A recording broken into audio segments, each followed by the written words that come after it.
Okay, so let me start with a riddle.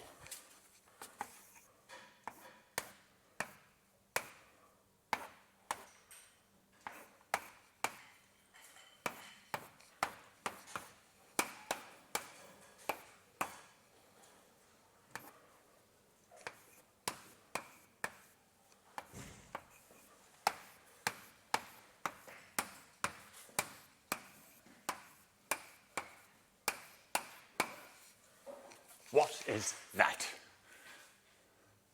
Correct.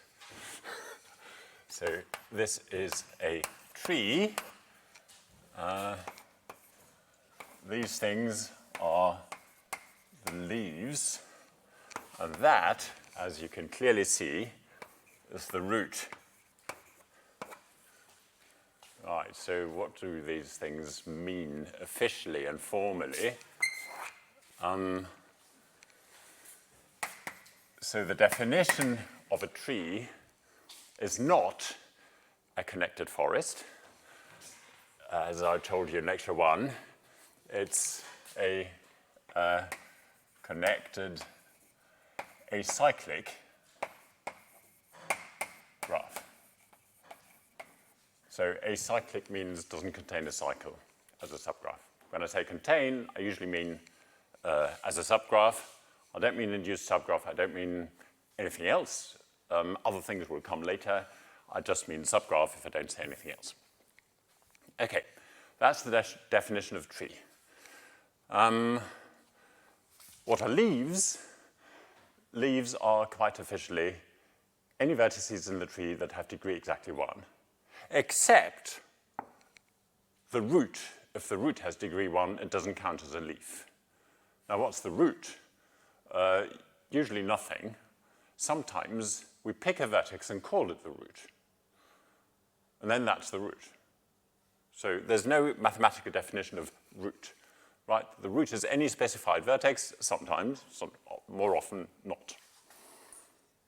Okay, so let's give it a name, call it T. And then there are some equivalent assertions to being connected and acyclic. And the first is, so this is 1. Okay, never mind. So the first equivalent assertion is for all, what shall we call them, x, y vertices of that graph, there's a unique, so this is my notation for there exists a unique x, y path in T. And such a thing is then written like that. Okay? Paths are graphs. So a path in T is a subgraph of T that is a path, and an xy path is one whose first vertex is x and whose last vertex is y, and if it has only one vertex, then x equals y. So, okay, if you have an acyclic connected graph, if you're connected, then obviously between any two vertices there is a path, by definition of connected. And there's only one path. If there were two paths, then they would somehow differ from each other, but arrive at the same destination. And somehow you could find a cycle in there. Exactly how is an exercise, I won't tell you. It's completely straightforward, pedestrian, easy, but an excellent exercise in being precise, right? And really applying the definitions. Okay, second, T is minimally connected. So let me write more precisely edge minimally. So what I mean is that, well, T is a graph, and if it's connected, and minimally so, edge minimally so. If we delete any edge, it will become disconnected. Will it also be disconnected if we delete more than one edge? Yes, of course it will, because we keep the vertices, right? Deleting edges doesn't imply deleting vertices. The other way around, it's different, as I told you. When you delete vertices, obviously you have to delete the incident edges.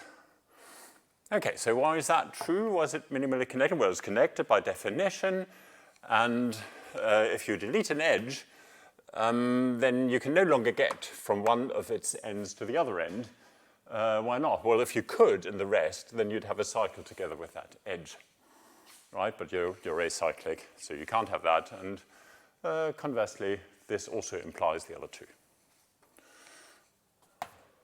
And the last one is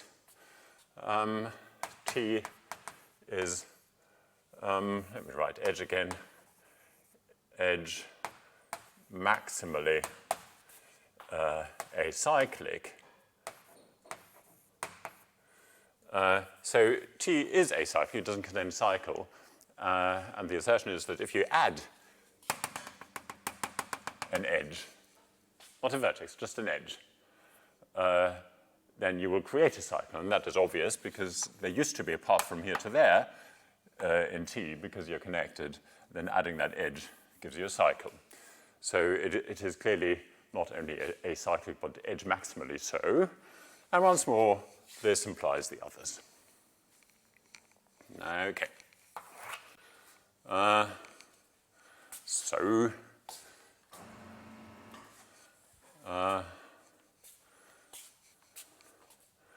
A spanning tree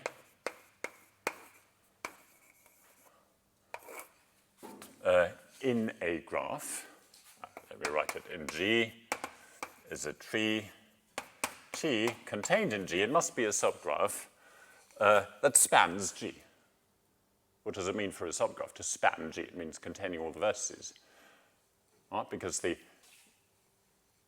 definition of span is that the induced subgraph of G that contains all the vertices of your given vertex set or given subgraph, and all the edges that G has on these vertices, that is what this subgraph or this set of vertices spans in G. And if this subtree of T spans all of G, well, it can only do so if it contains all the vertices, but if it does contain all the vertices, then obviously it does span G. Such that V of T is V of G. That's a spanning tree. Does every graph, every connected graph, obviously trees are connected, so it must be connected. Any spanning tree must clearly be connected. And therefore G, if it has a spanning tree, must be connected. But is that enough? Does every connected graph contain a spanning tree? Or have a spanning tree, as we say?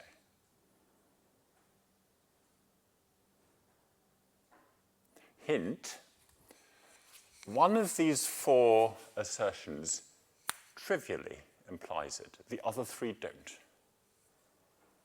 Well, of course, all of them imply it because they're all equivalent, but one of them sort of really, yeah? I would say it's minimally connected. So Yes, correct, good. You know that our graph is connected, so Yes. because it must be minimally connected. Yes, brilliant. Right, so just for everybody, the answer is it's being minimally connected. If G itself is connected by assumption, so if G is not its own spanning tree, then, well, it is connected, but maybe not minimally so. Well, just make it minimal.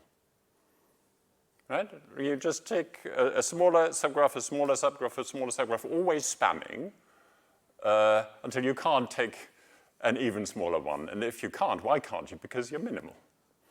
So you don't even have to look at graphs. Every finite partially ordered set has a minimal element. It may have many minimal elements, right? And indeed, there may be many spanning trees. Yeah, good. So, spanning trees exist in connected graphs.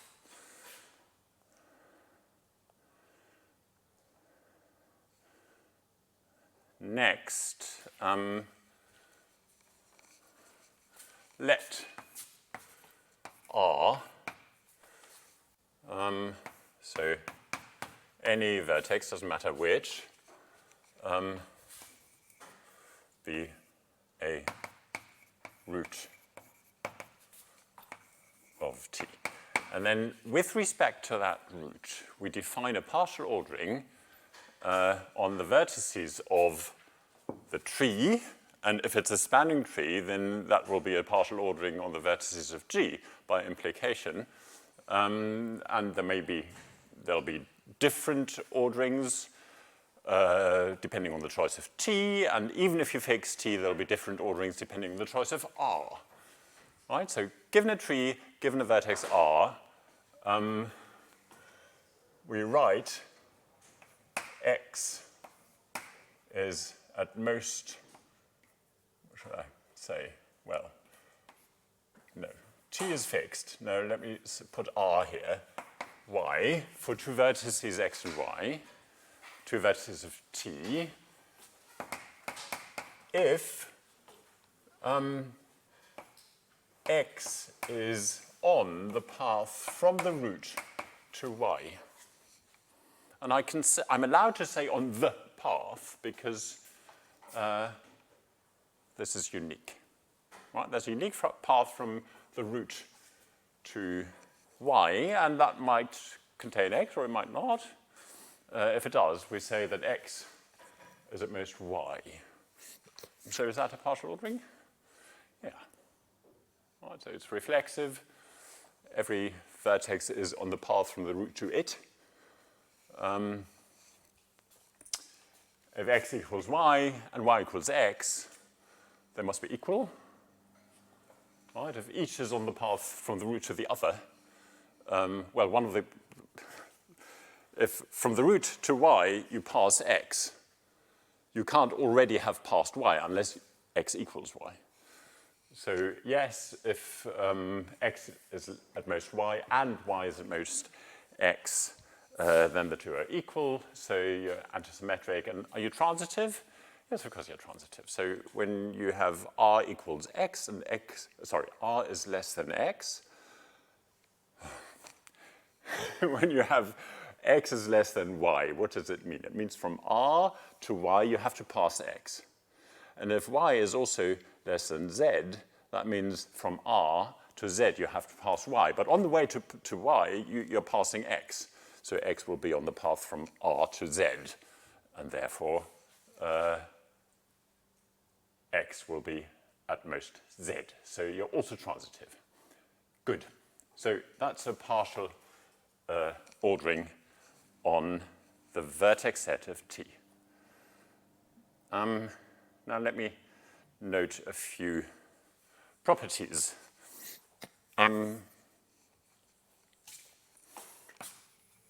R is the least element in this partial ordering. I'm allowed to write the because there's at most one least element, which is immediate by the definition of least. What does least mean? It means it's smaller than all the others. Right? That's not the same as minimal. Minimal means there's no smaller one.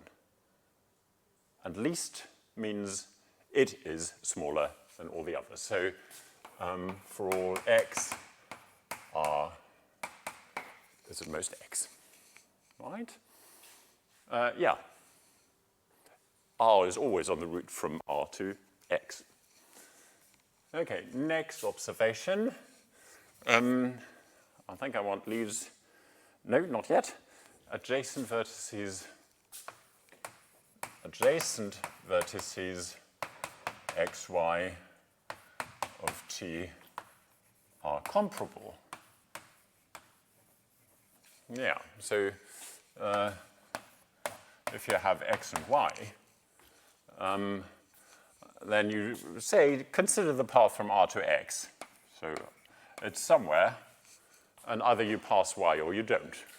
If you don't pass Y, then you can get onto Y using this particular path to X, but then that path onto Y is the unique path from R to Y, because there's only one. Right? So in that case, x lies on the unique path from R to y, and x is at most y. And if you did pass y, then obviously y is at most x. So the two are comparable. Adjacent vertices are comparable, but non-adjacent vertices are not comparable. So, or need not be comparable, sorry. These two are not on the way from R to the other. These two are non-adjacent but comparable. This is on the way from R to that. Okay.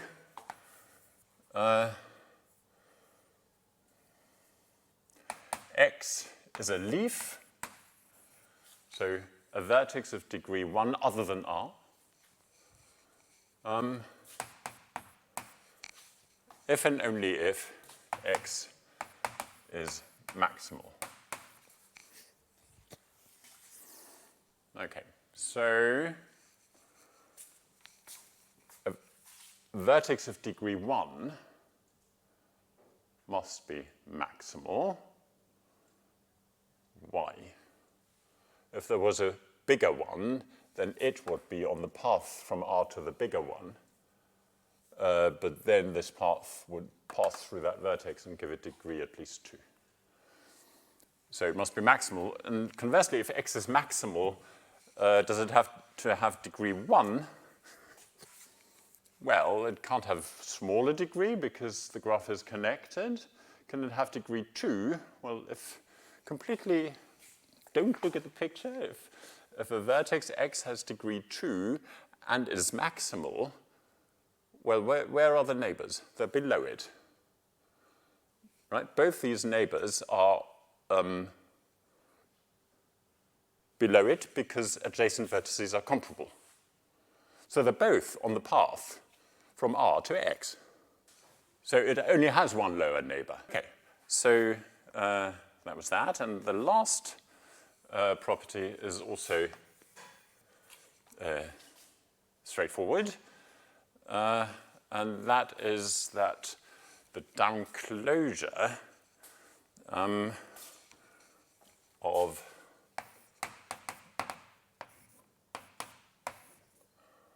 so that's my private notation for the downclosure. You may have seen this notation for numbers, and it means something not quite like downclosure. But I mean, this is, you have x, and then you do that, everything below x, right? So that is the set of all y such that y is at most x.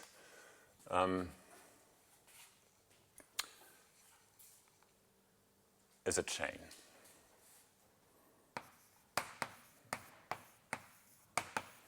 Right? Chain in a partial ordering or in a partial order means a set of comparable vertices, pairwise comparable vertices. And that is clear, right? So which are the vertices below x, less than x? Well, they are precisely the vertices on the path from R to x. All these vertices are below x, and they're all the vertices below x. They are precisely the vertices below x.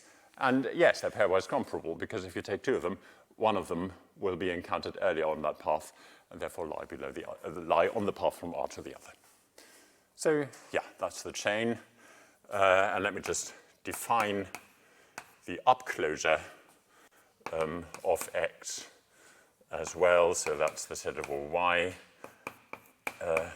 such that x is at most y. Okay, just for a definition. Okay. Questions? No. Well, it's all trivial. So,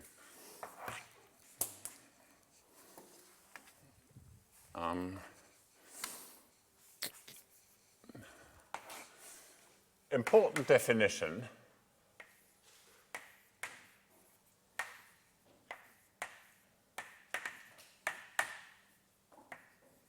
NSTs, normal spanning trees. What's a normal spanning tree? It's a spanning tree with the property that comparable vertices, that only comparable vertices are allowed to be adjacent in G. So comparable vertices are allowed to be adjacent in G. Incomparable vertices are not. That's the definition. So once more, a spanning tree is normal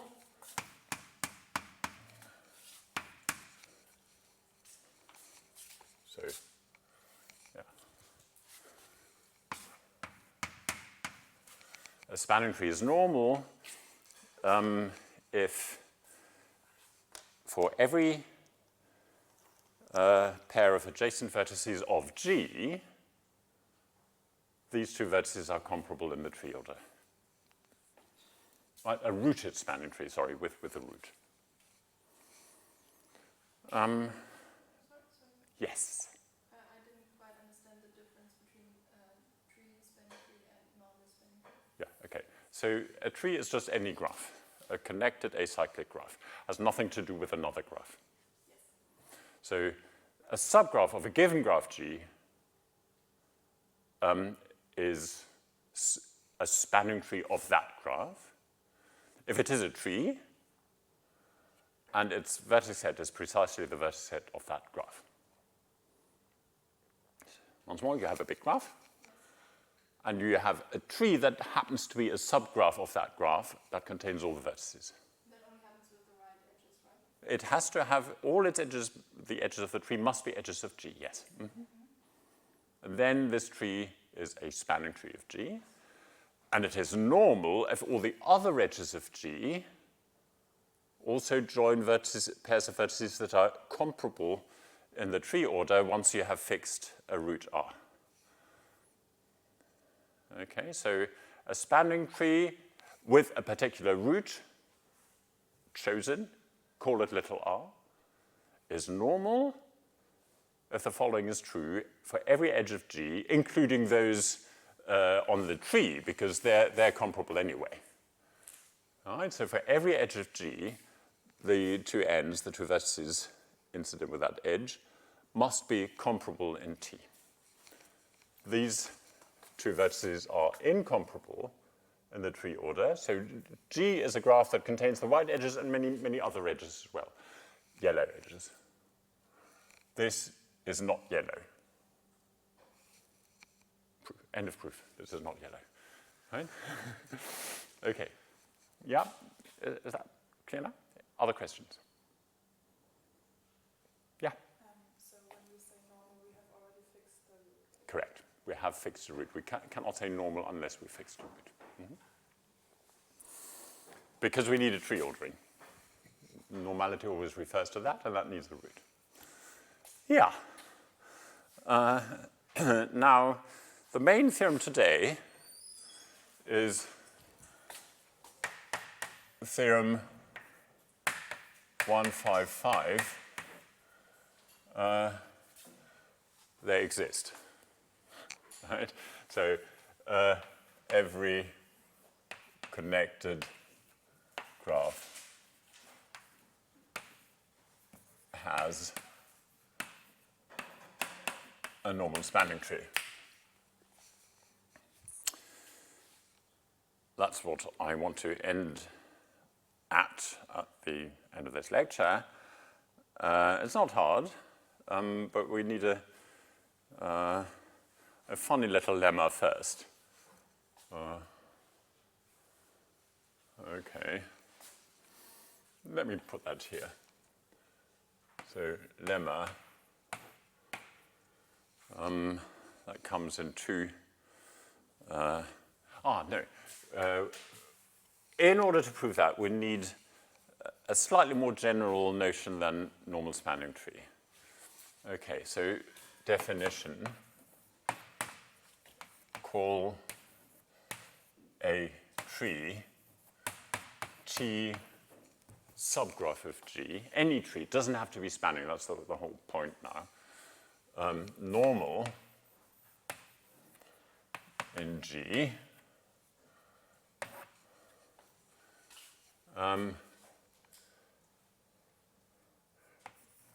if the end vertices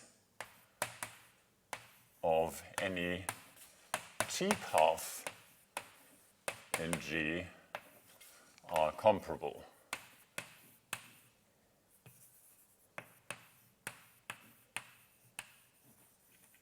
So once more, we have picked a vertex of, no,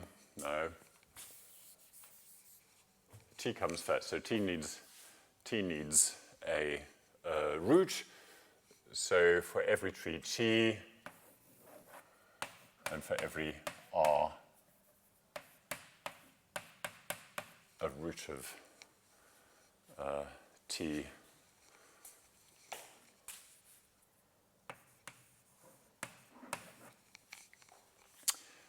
T is called normal with respect to R. If every T path in G has its end vertices comparable in T. So what's a T path? If T is any subgraph of G, or indeed any subgraph of G. You may have read it already because it's in the introductory section. So, but here it is again. So a T path is any path that meets T being a subgraph. Any subgraph doesn't have to be a tree. That meets T only in its end vertices. All right, so in particular, if it has more vertices, they all have to lie outside T. And even if it's just an edge, if that edge isn't an edge of T doesn't have to be an induced subgraph. If this edge is the path, then that is also a T path if this edge is not an edge of T. You don't have to remember it now, it's in the book. Right? So, but that's an important definition. Why does that generalize normal spanning trees? Well, if a normal tree happens to be spanning, then it had better be a normal spanning tree, and indeed it is. Because if it's a spanning tree, what does it mean to be normal? It means that every T path, and what are the T paths? The yellow edges. Right? There are never going to be vertices here because it's spanning. So the only T paths that we have are edges of G that are not on the tree. And then the end vertices have to be comparable. And that's exactly the definition of normal spanning tree. Okay? Right.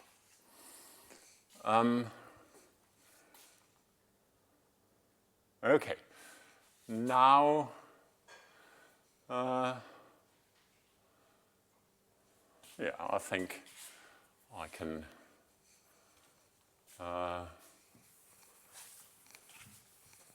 use the same board.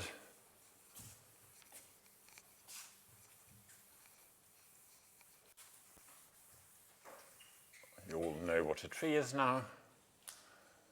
And let's look at the lemma that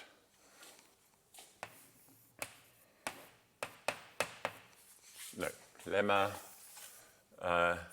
let T be a normal tree in G. Then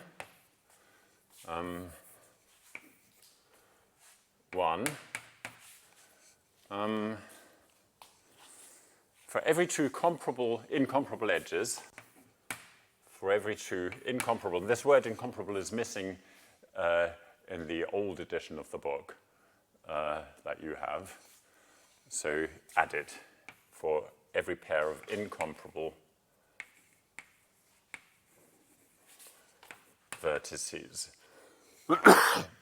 x and y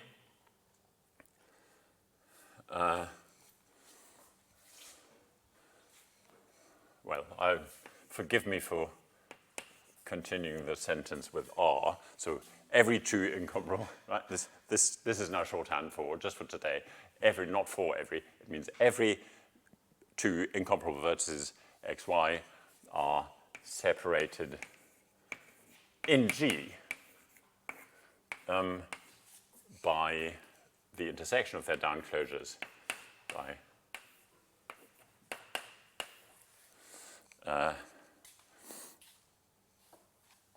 x down intersect y down.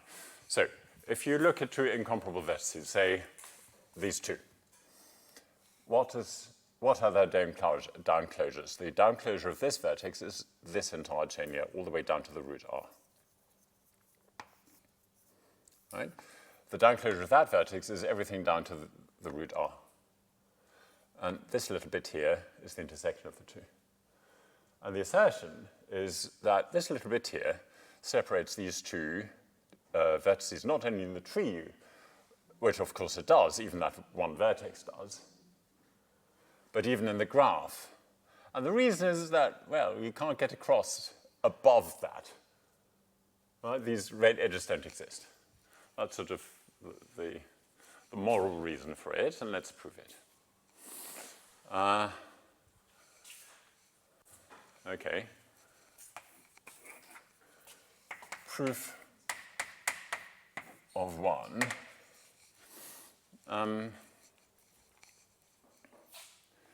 It's very tempting to say at this point, well, yeah, but it's obvious, right? You can see it. You can't get from up, can't get across. Yeah, but many things in graph theory, including many false assertions, are obvious in that sense. So let's try to distinguish those obvious statements that are true from those obvious statements that are false. Okay, we have to show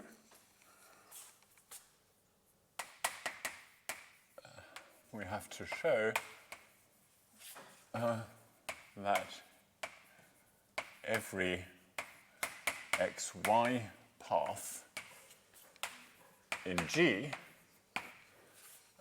meets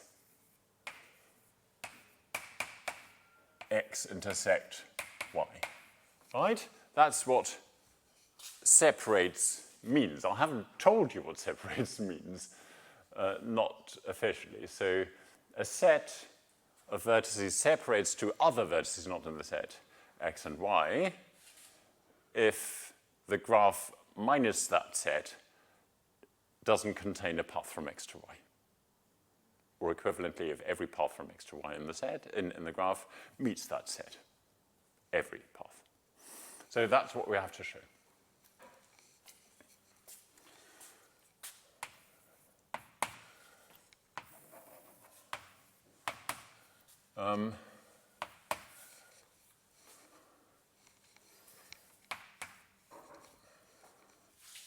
P is now any xy path in G. Yes? A question on separate, because it was also in the same book chapter. And is a bridge a very special kind of separator? Sorry, is what? A bridge, because it was also in the same section of the book. Yes. Officially not. A bridge is an edge. Okay, and a separator Right? is a subset. Well, there are lots of words here. One word is separate, that's a verb. One is separator, which I haven't defined, and one is separation. That's a pair of subsets. If you have a pair of subsets, then these that between them cover the entire vertex set, and they form a separation, then the intersection of the two separates all the vertices in A minus B from those in B minus A. Why? Because by my new definition, every path from A minus B to B minus A must hit this intersection. Why? Because there's no way to get across from A minus B to B minus A by definition of separation, right? So this intersection of A and B in a separation A comma B separates A minus B from B minus A. Conversely, if you have a set of vertices separating two vertices x and y, you can make a separation with this property that I mentioned earlier. How do you do that? Well, I don't know. You have this set x, big X, and then you have little x, and consider all the vertices that you can get to from little x without going through big X.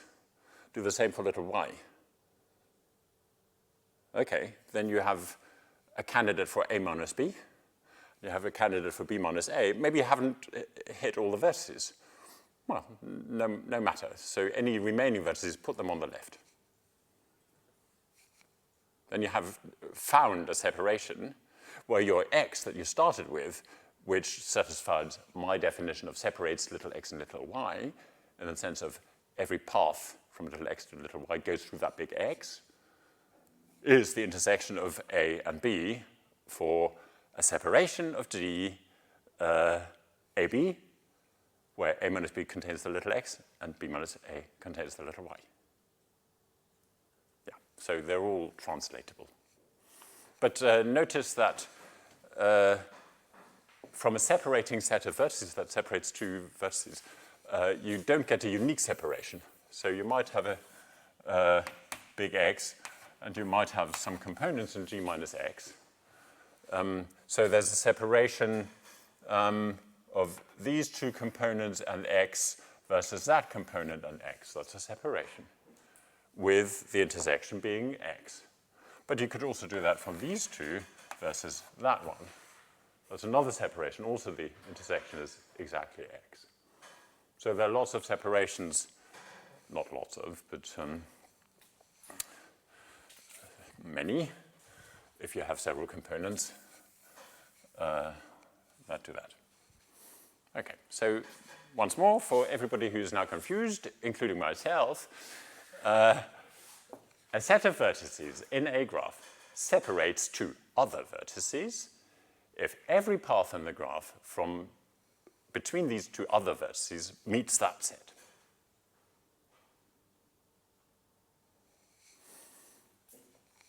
Okay, so we have to show that every path, big P in G, we cannot choose it, that goes from x to y meets this set in order to prove that this set separates x and y. Okay, so let's consider any path. And that we want the intuition that is that this path sort of can't get from up here to up there because it's not allowed to jump. And it has to sort of go through here. That's what we want to show. But it's not clear how. Right? So anyway,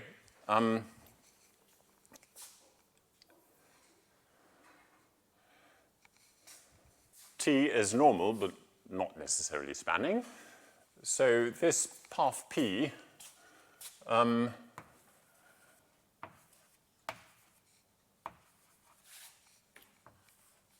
is a succession of T paths, X and Y are in T, right? Otherwise I couldn't call them incomparable. Right? So these are vertices of T. And so the green vertices on this path are those in T. That's my definition of green. And there may be other vertices.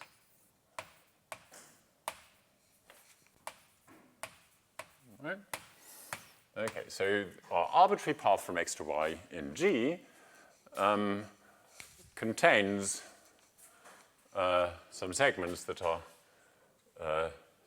T paths. It might conceivably also run along edges of T. We haven't forbidden that. Okay.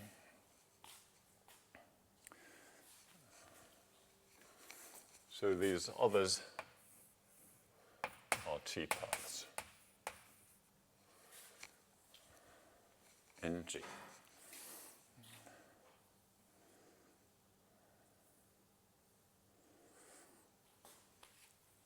So this satisfies two statements.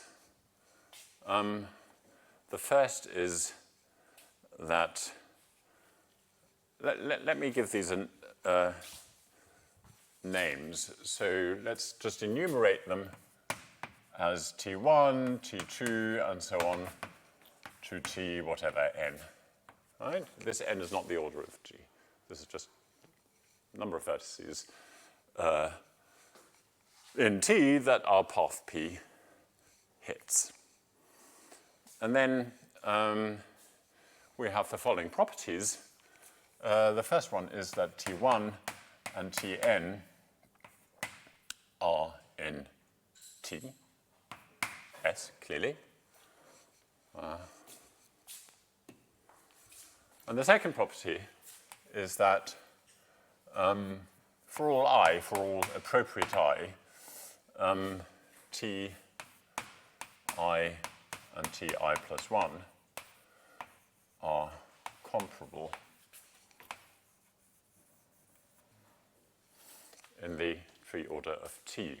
Why is that? Well, because either they're in edge or they're a T path. And they're certainly comparable. Okay, by assumption. Okay, now comes the clever bit.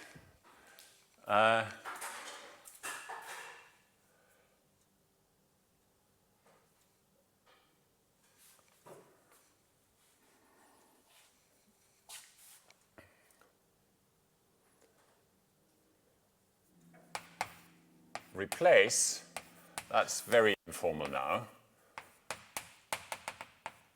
I'll tell you what it means more formally in a moment.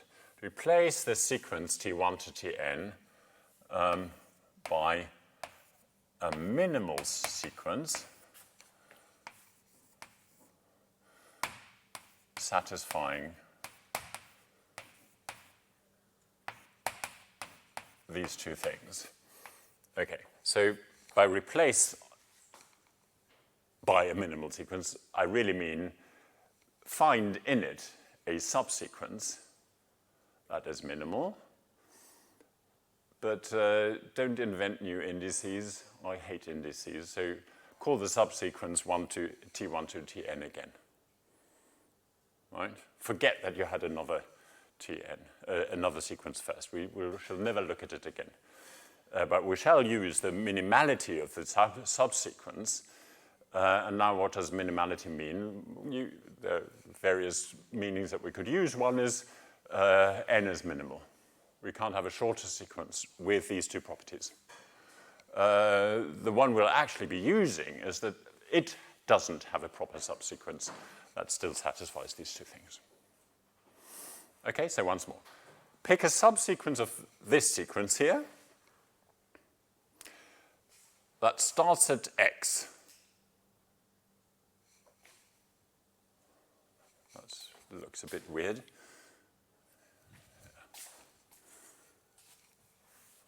Sorry about that. T1 is x and Tn is y. That satisfies that. And two vertices adjacent in that sequence are the ends of a T-path. Let that subsequence be minimal with respect to that property. Yeah, so that's on autopilot again by your argument. You can just, it just exists. If it is minimal, we delete a vertex that makes it non-minimal, and then we keep deleting, and at the end of the day, we shall always have x and y as T1 and Tn. So we'll get some sequence that is minimal, so where you can't delete a vertex and one of these t's, and retain the property that adjacent little t's are the ends of a big T path in G. Okay, so why is that so brilliant? Because notice that we can't have Ti minus 1 being smaller than Ti, and that is bigger than Ti plus 1. We can't go up and down again. Why not?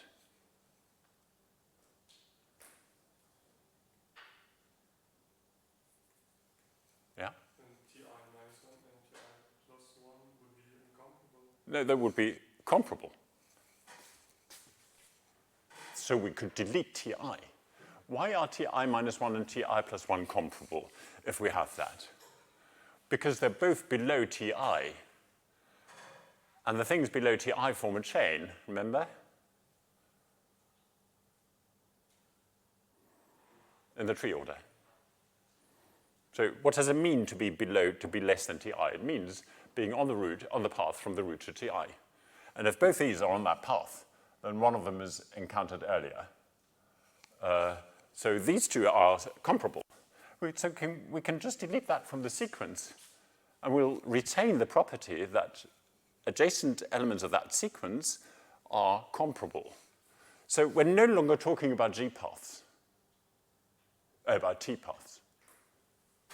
We're just remembering, and we're forgetting the information of where the comparable came from, namely from here, from the normality of T. But we're forgetting where it came from and just remembering that they are comparable. And now we weed out unnecessary elements, little ti's, until we have this minimality, a minimal sequence with respect to deleting elements, such that the first is x, the last one is y, and any two adjacent things in the sequence, adjacent not in the graph sense, in the sense of one coming after the other in the sequence, are comparable. Are you getting it, what we're doing? Yeah, one can just do that. Right, but then,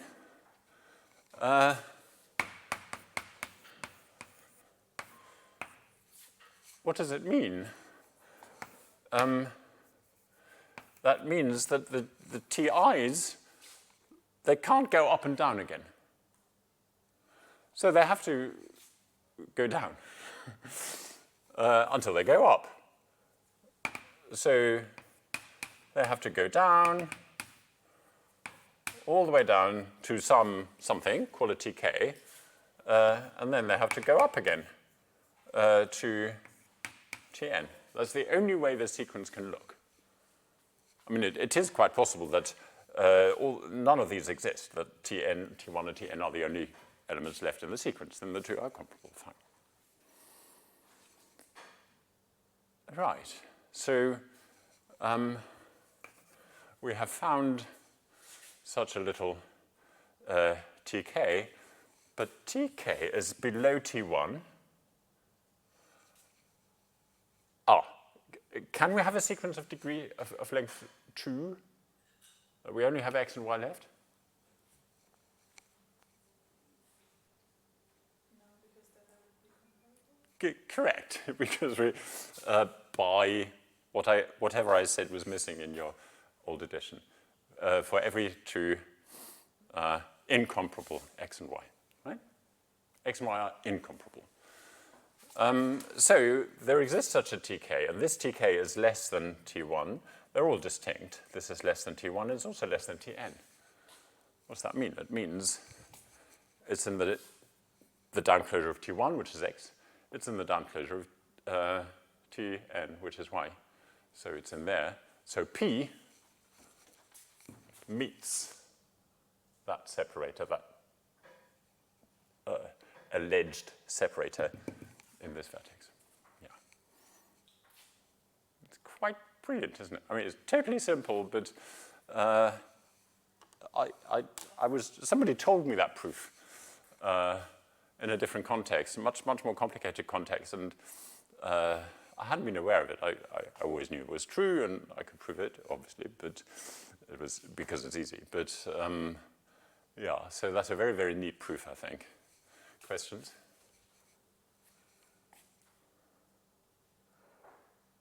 Yes. We have this first sequence, and then we choose a minimal sequence. Can there be more than one? Yes.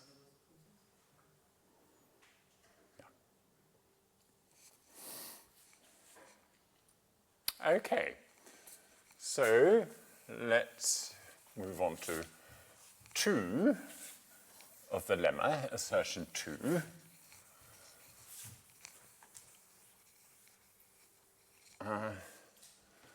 What does that say? Let me just have a look.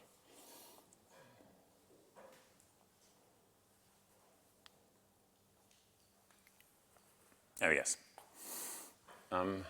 That's a bit of a mouthful, but really quite easy. So 2 says that if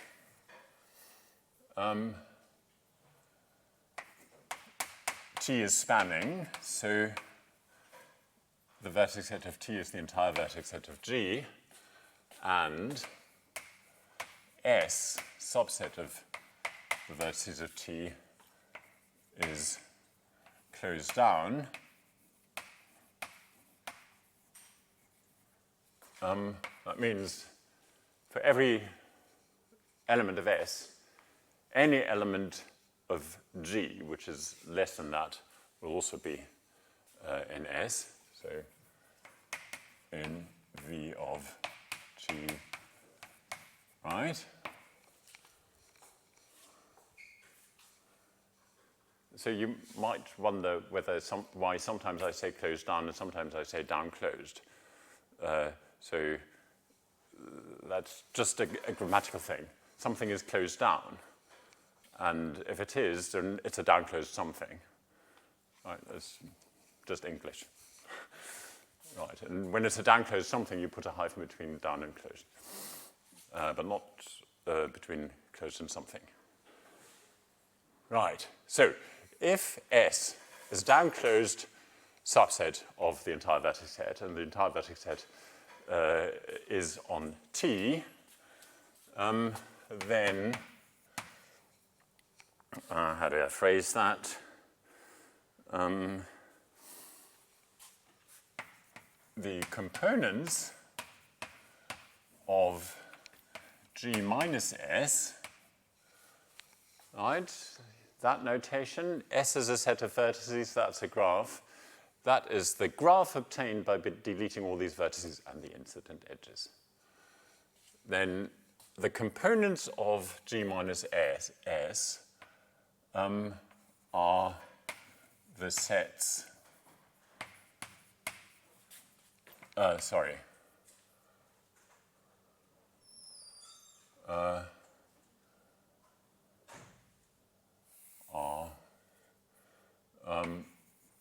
the subgraphs of G spanned by the sets little x up for the minimal elements x of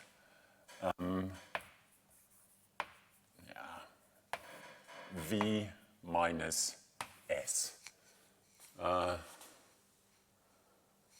So let's just call that vertex set V.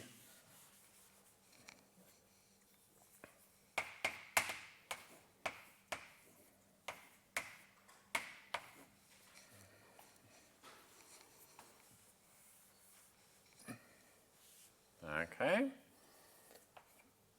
So in the picture, that's the assertion.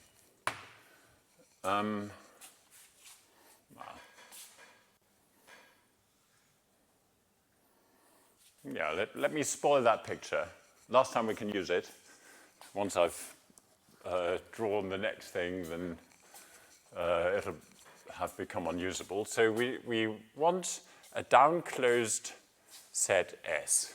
So maybe we have some vertices in S. That's not down closed because this vertex is below that. And it's not blue, it's not in S. So anything below a vertex in S must also be in S. So that's below S because it's on the path from R to S, so that's also in S. Okay? And here, I won't draw that, but this is below that, as you can clearly see. Right? So S is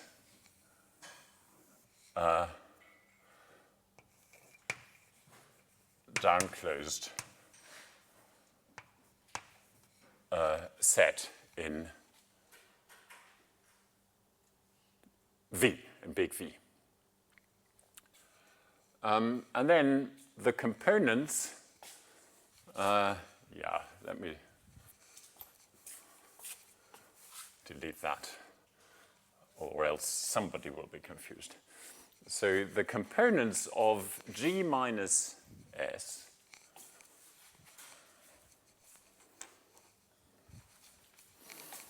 are claimed to be spanned by the upclosures of the minimal elements of G of V minus S. So what are the minimal elements? Well, take anything that is not in S, that is not blue, like this one. Is it minimal in V minus S? No, because that is also in V minus S and is smaller. So, but that is minimal because everything smaller is in S. It's enough if one thing smaller is in S, because then everything below that is also smaller, is also in S. So that's one of those little S's. And the component, and the uptree, with that the minimal element, is supposed to be a component of G minus S. That's also a little x, and this is also a little x. Right, so maybe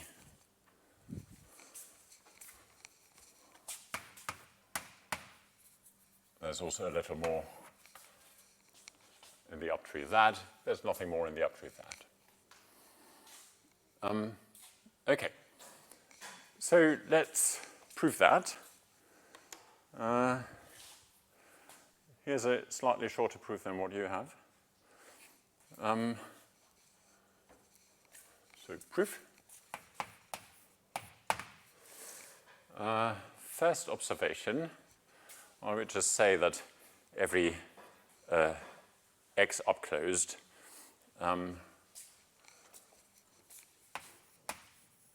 every x upclosed as here. So for x, a minimal element of V minus S is connected in T, so also connected in G. A set of vertices is connected in a graph that contains it if the subgraph that spans in that graph is connected. End of definition. Right? So every upclosure of a little x is connected in T. Why? Well, the upclosure is connected even in T. Because if you have anything bigger than this x, then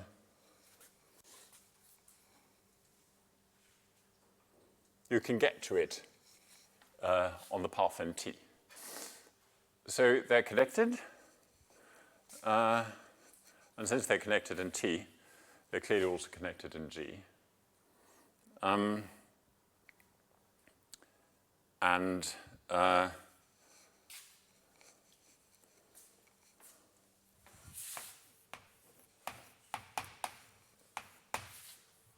They're entirely outside S. Well, clearly by the fact that x is minimal in V minus S. Right? So if anything above x was in S, S is down closed, then X would be in S as well. But it isn't. It's minimal in V minus S, in particular it's not in S. Okay, so these are connected, these things. They're entirely outside, and they cover all the vertices outside. And the union of all these things is the entire V minus S. It's a subset of V minus S because they're all in V minus S, but it's the whole thing. Yes, also clearly, because take any element in V minus S, if it's not minimal, then it's above something that's minimal, by your theorem. So, yeah, and that something is an X. Okay. That is as much as I want for now. So these things are connected, they live in here, and between them they make up the entire thing in here. So are we done? Not quite. We still need that they're distinct. So that they form components. They're connected, but not necessarily maximally connected just yet. So for any x equals not equal to x prime, so this any is a uniquely useful word in English. It's really the same, sort of formally it's the same as every two, or is the same as every. So logically it's the same as every, but one tends to use every when such things are known to exist. And any means for every that happen to exist, while sitting on the fence as to whether they do exist or not. We don't know. So we don't know whether there are two such little x's, or whether there's only one or none. S could be the entire vertex set. Yeah? So for any distinct x and x prime, the two upclosures are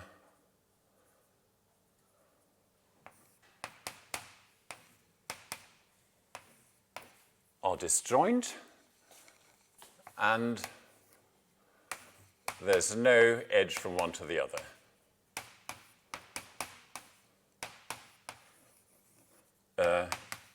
In the entire G. Why is that?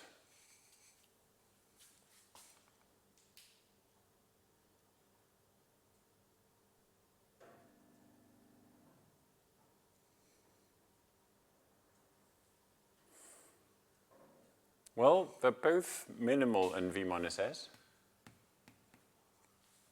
so they're incomparable.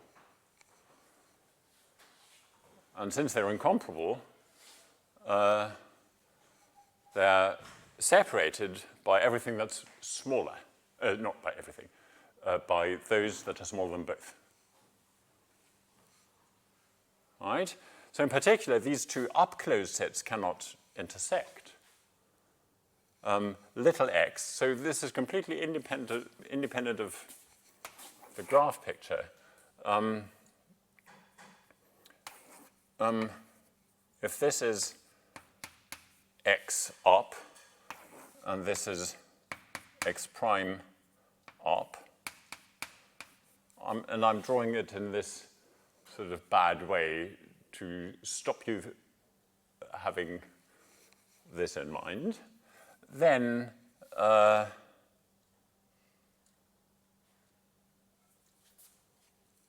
if the two intersected or there was an edge between them, they wouldn't be, little x and little x prime would have a path from one to the other that didn't hit anything outside up x and up x prime, no other vertices. But that would contradict the fact that this separates little x and little x prime. Okay, so we have this. But now, so every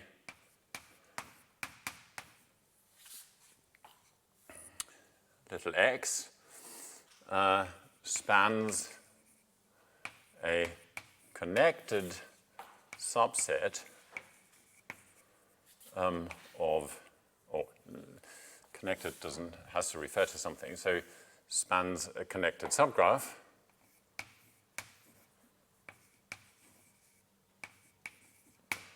of G minus S, right? They're connected in G, as we saw. They're disjoint from S. And this is not just any old connected subgraph, but it's a maximal one. All right?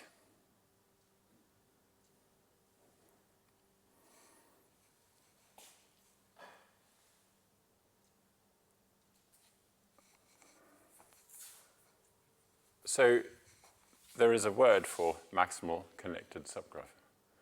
That word is component. So they're components of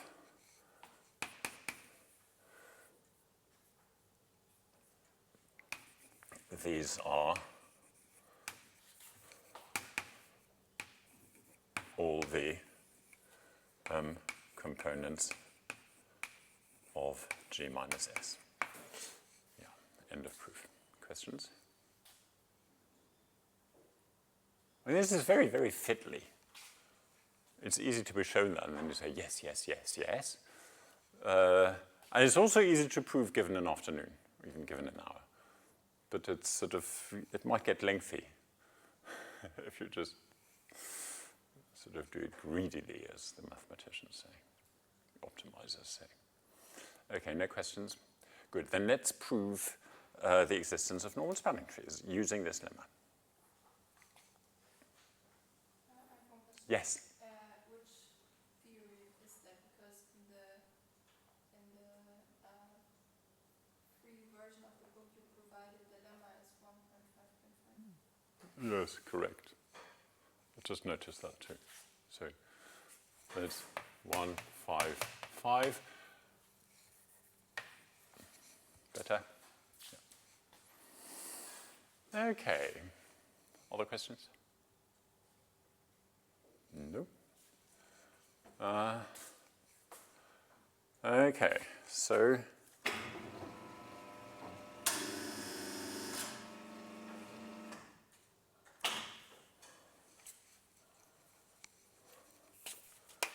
proof of one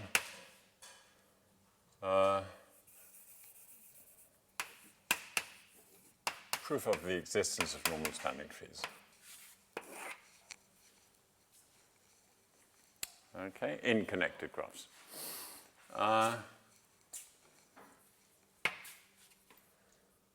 Let G be any connected graph.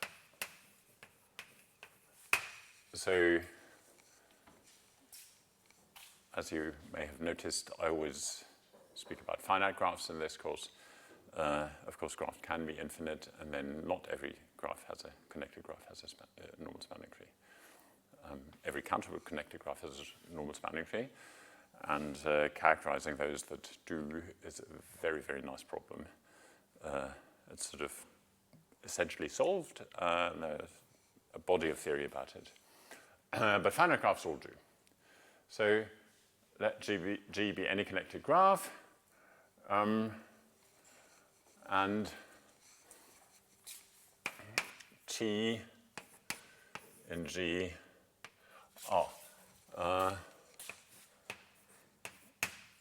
And let R be any vertex of G.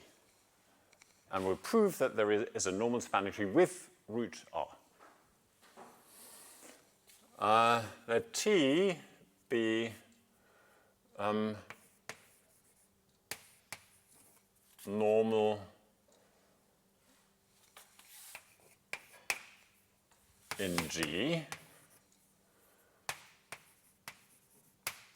and maximally so. So let T be a tree that contains this chosen vertex, little r, which is normal in G, doesn't have to be spanning. So little r itself, just the one vertex graph, qualifies. That is certainly a tree, and it's normal, and it contains r. And choose that maximal under, as I say, the subgraph relation. Claim T spans G. And if it does span G, it's a spanning normal tree. And fortunately, that makes it a normal spanning tree. Okay, so proof by picture. I mean, the text is in the book.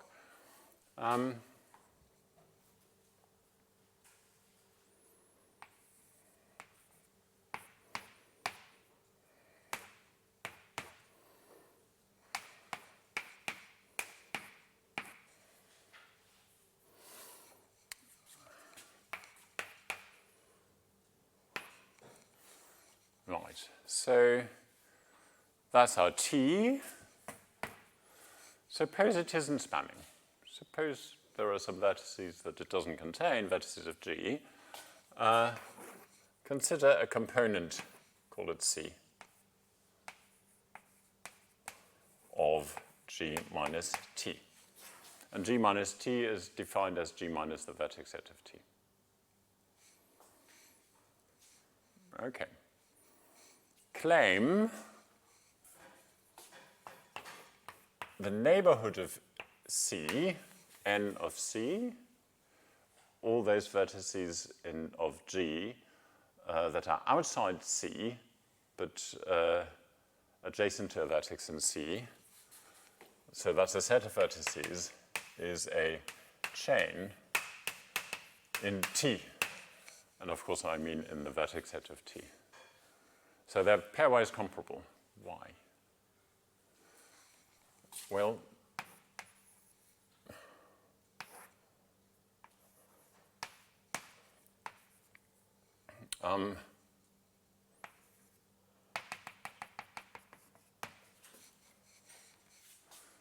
why? Because if you have two vertices in the neighborhood of C, so two vertices both sending an edge to C, possibly to the same vertex, maybe not, then since C is a component of G minus T, it's connected, so you can get from one to the other. But that gives you a T path. So the vertices have to be comparable. Good. So the neighborhood is a chain in T.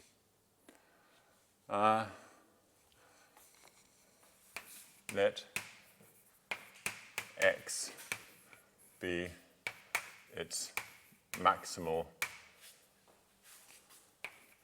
let me say greatest element.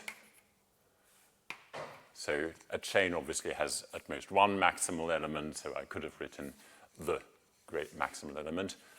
But it's certainly also, the unique maximal element is also its greatest element. It's bigger than all the others. Okay, so where is that in the picture? Here. Right, so the chain N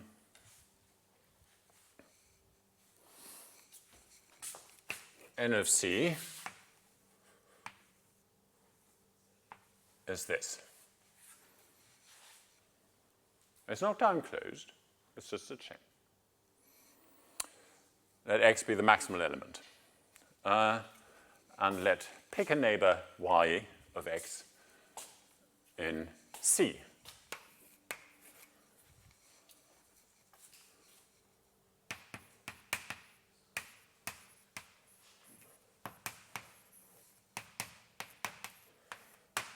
So that exists because X is in the neighborhood of C. It may have many neighbors. Pick one. So pick is informal for choose. It signifies that there isn't much of a headache in the choice. Just say, right? Any. Okay, pick a neighbor y of x in C.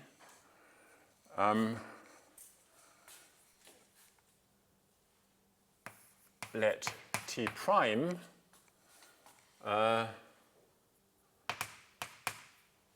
be T plus y, which is undefined. I have to define it.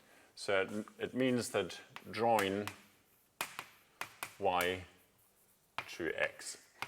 So it's a graph obtained from the graph T by adding one more vertex, little y, and making that adjacent to little x, and nothing else. That is again a tree. Yeah. Connected acyclic. Or if you like, from every vertex there's a unique path to every other vertex. Yeah, I have to check it. I mean, these unique paths that existed in T are still there. Y doesn't give you a second path because it's adjacent to only one vertex. And there's a from any vertex, there's a unique path to y because there was one to x, and then there's a unique way of getting from x to y. Okay, so T is a tree that's a tree in G. We show that T prime is normal again.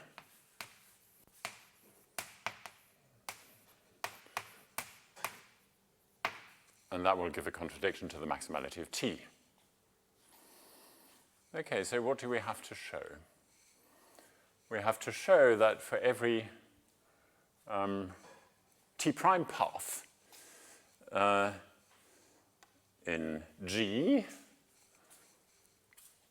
the two ends in T prime are comparable. Okay. So if we have such a T prime path between two vertices whose end vertices in T prime are not y, neither of them, then that's also a T path. And therefore the ends are comparable. Clear? No. There's a little detail missing. Where are they comparable? Well, in the tree order of T. We've changed the tree. We have a new tree ordering. So we have to prove, if we want to be precise, that the partial ordering that T prime with root R induces on T equals the tree ordering that T induces on its vertices with respect to root R. But it does, right?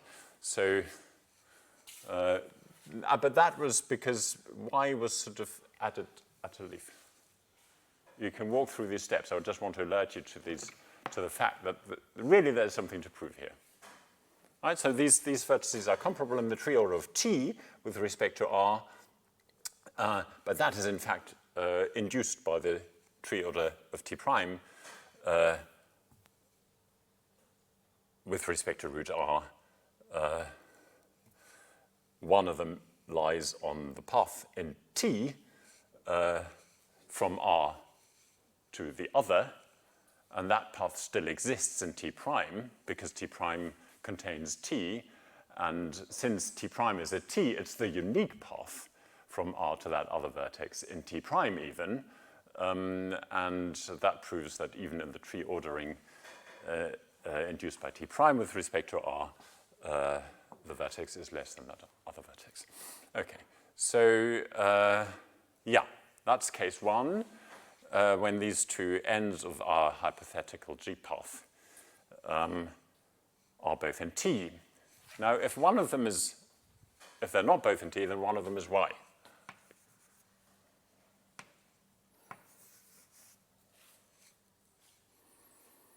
Okay, so we need to show that the two ends of that path are comparable. Okay. Now, since this path starts in Y, say, view it this way around, it will have to get out of this component at some point.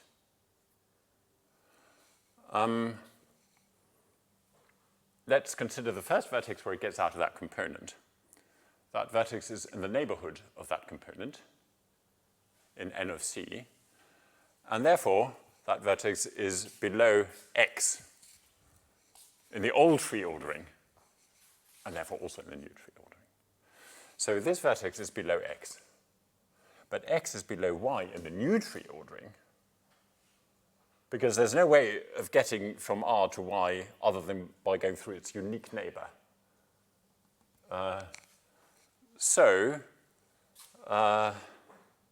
That hitting vertex is below X, which is below Y, so these two are comparable as desired. So the new tree T prime is indeed normal in G, and we have a contradiction to the maximality of T.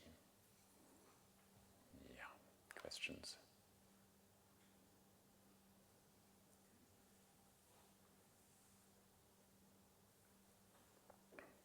So for infinite graphs, just as an aside, why can we copy this proof for infinite graphs? Just as it stands, or is there something that goes wrong?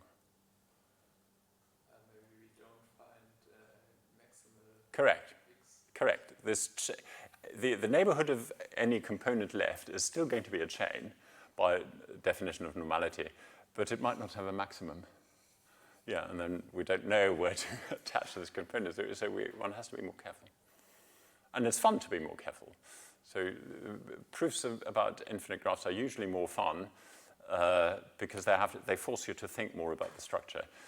In finite graphs, you can do things like make maximum choices or take a counterexample of minimum size or something, and then you have no idea what it looks like. And you're totally non-constructive.